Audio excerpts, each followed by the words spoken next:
The Armoury Renegade, Canada's coping rifle.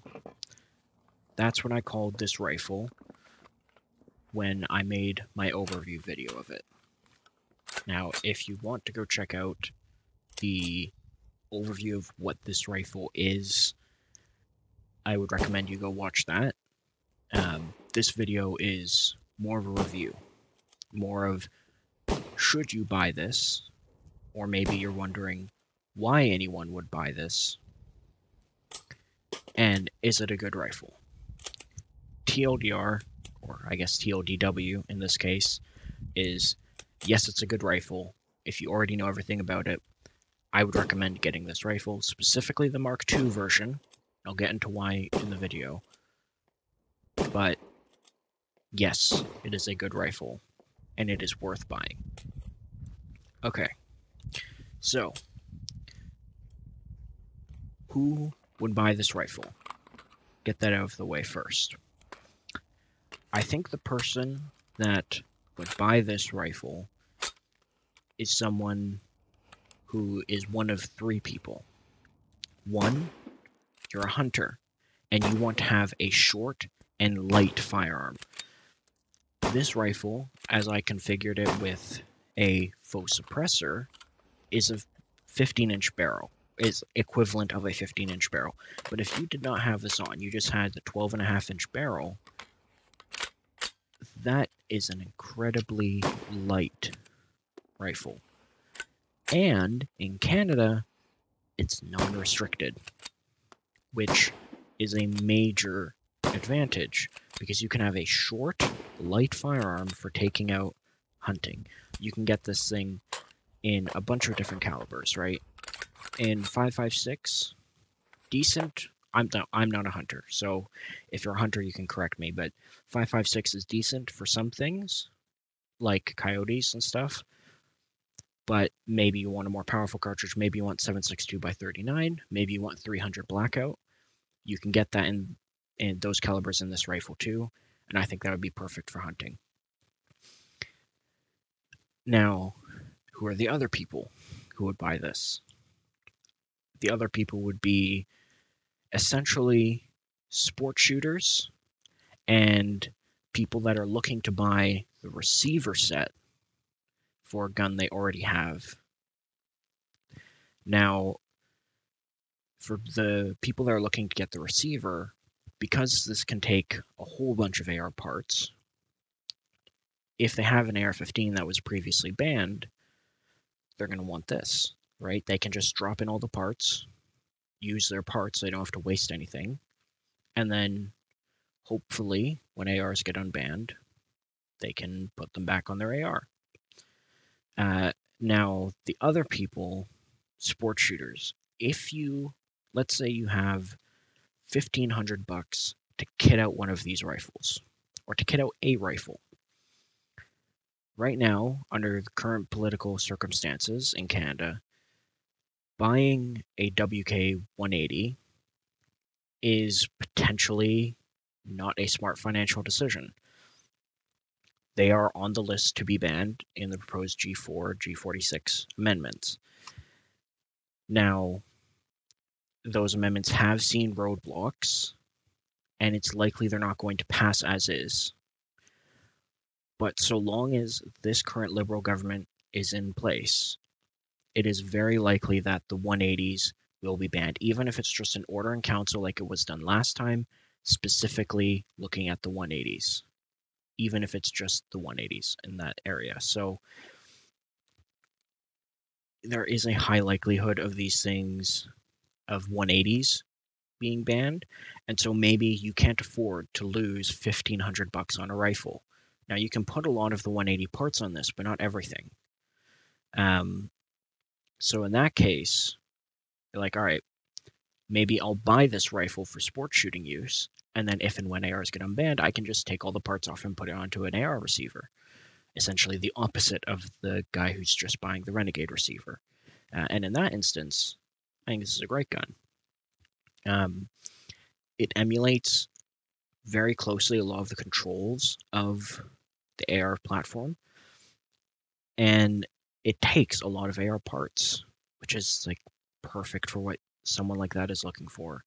Um, the one thing I said in the intro is buy the Mark II version. And the reason I say that is because the Mark II version has two main things.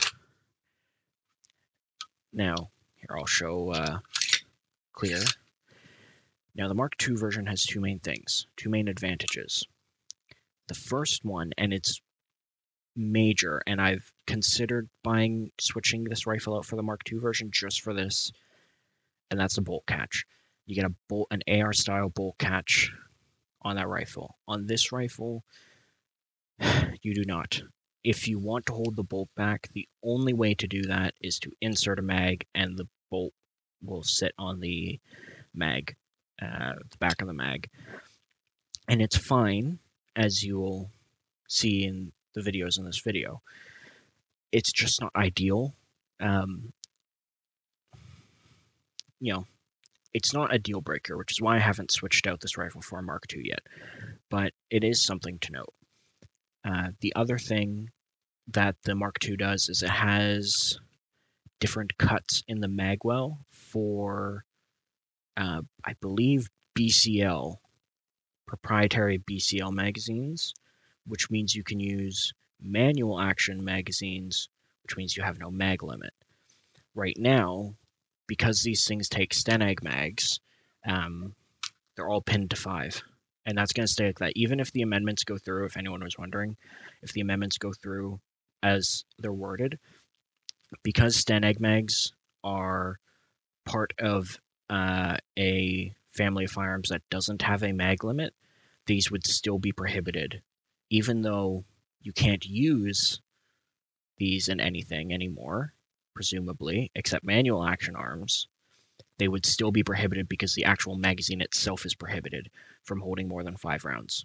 Unless it's the pistol mag and then it's 10 rounds. But that's a quirk. So there is some advantage to getting the Mark II if you want to go that route.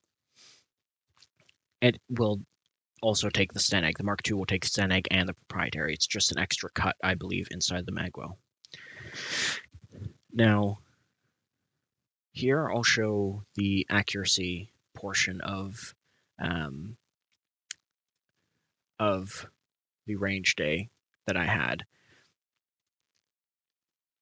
I was shooting. My use for this rifle is about 25 yards. I'm not hunting with this. I'm not taking it out to 100. It absolutely could. Absolutely. I'm not. That might change in the future whenever I move to Alberta. But yeah, the groups at 25 yards are pretty good. The extra little groupings you see around the target were me zeroing in this Feyachi. I'd say that's pretty decent, and all of those tight groups, or all of those groups I shot, were shot the same way on top of that ammo can. So there is still a bit of human error, you could say. It's not in a stable bench rest, but you can expect some pretty decent groups, and that's using standard 223 55 grain match, or not match, standard 223 55 grain ammo. That's it. Now, one thing you also have seen in the videos playing is the fireballs that this thing spits out. I think that's because of this faux suppressor. This faux suppressor has nothing on the end. It's essentially just a tube with threading on it. Has no sound suppression whatsoever. And I would honestly say this actually probably makes it louder than it otherwise would be. Like, this amplifies the sound. It's a bit of a thunderous rifle for what it is, what it has any right to be. And I think that's because of the fireballs that it occasionally will spit out on these things. Now, one thing I'm sure some people are wondering what I've done. This on the pistol grip and on the charging handle and on the front grip, hockey tape. That is just hockey tape. $3 hockey tape from Canadian Tire. It's not the grippiest thing. It's not like skateboard tape. But what it does do is keep your hands from freezing. Plastic doesn't get cold like the metal does, but it still gets kind of cold. And so it's nice to have. It adds a little bit of grip. And on this specifically, it's a bit softer. Like it has a tiny bit of cushion. Like I can't emphasize how small the cushion is, but it's a tiny bit, but it makes this very comfortable to hold and shoot.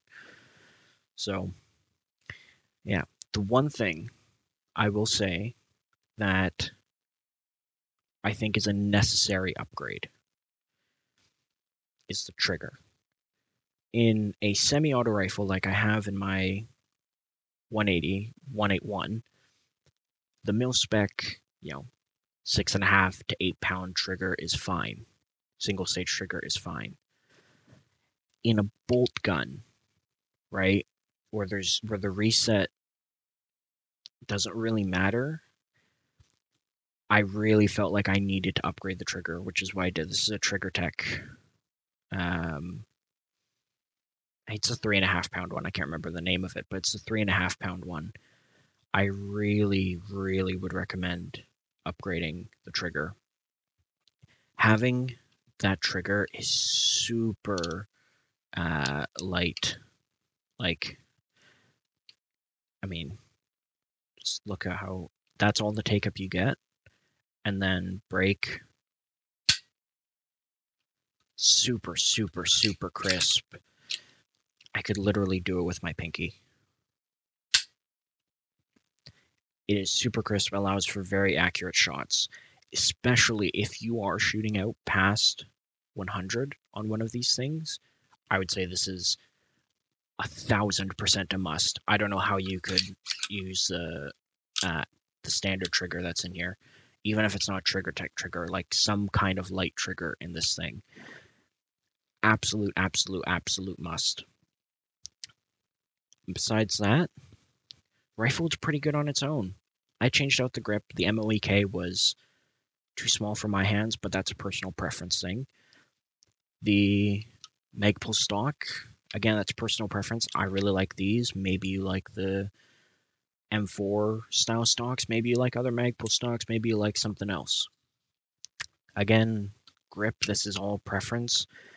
Handguard, I think is really nice. I had the Cornus M-Lock from TNA on here before, as you might have seen in the first video I did on this. The only reason I changed it is because I wanted something different. My 181 and this look too similar, so I put the original back on. But the standard one is an excellent handguard. You got a QD point here, you got tons of M-Lock along the top and bottom. It's easy to take off, just 2 screws here and here.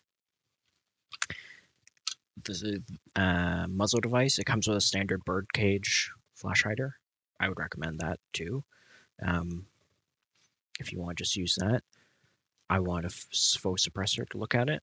I think one thing that would be nice is a linear compensator, especially on the 12-inch version. I think a linear compensator on the 12-inch version would make it less thunderous to the shooter. I don't really know how to describe it because it really, for the way I have it, it feels so much more powerful than my 181 has an 18.5-inch barrel and a linear compensator. Even with that, I didn't have that linear compensator. That other one felt smoother to shoot despite it being a larger caliber. So maybe if you are recoil sensitive and you still wanted the short barrel, get a linear compensator. Definitely would recommend one of those. But that's it. I mean, like everything else on the rifle, what optic you use, what irons, whatever, that's entirely preference. That, it's not the rifle, it's just whatever you want for yourself, for your needs. So there it is. The Armoury Renegade. 100% I would recommend this rifle. It's well built, Canadian made, Canadian designed. There are plenty of them. You can get them used, you can get them brand new. I would recommend the MK2, but if you want to save every dollar, you can get a Mark 1. I'm sure you'll be just as happy with it. Yeah, that's it. There's not really anything else to say on this rifle. I will have a Glock 24 video out. I think that'll be the next one I make. Debating on... It won't be a review. No. I was going to say I was debating on whether I make a review. It won't be a review. It'll be a first impressions because there is some more testing I need to do on it with different kinds of ammo. And I will have a review of the GSG 1911. But besides that, that's going to be it for this video. You can like and subscribe and share it with anyone that's contemplating buying one of these. Thanks for watching.